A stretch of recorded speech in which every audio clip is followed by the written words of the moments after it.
মামলা দিয়েছে, হামলা করেছে, নির্যাতন করেছে, ইলিয়াস আলীর মতো লোককে খুন করেছে। আজকে পর্যন্ত আমরা ওনাকে পাওয়া যায় নাই। বিএনপির জাতীয় স্থায়ী কমিটির সদস্য সালাউদ্দিন আহমেদ কে আয়নাঘরে বন্দী করে রেখেছে। উনি কদিন আগে বলেছে,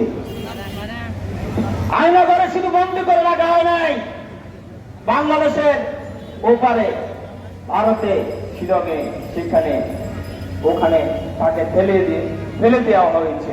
এই সালাউদ্দিন সাহেবকে, আমাদের স্থায়ী কমিটির সদস্য, উনি একজন সাবেক মন্ত্রী।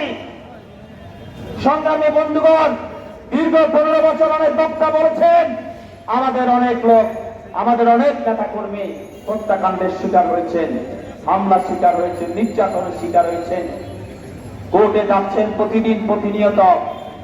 আজকে তারা করতে হবে, এটা বাংলাদেশের জনগণের দাবি। কি কথা ঠিক তো? শেখ হাসিনা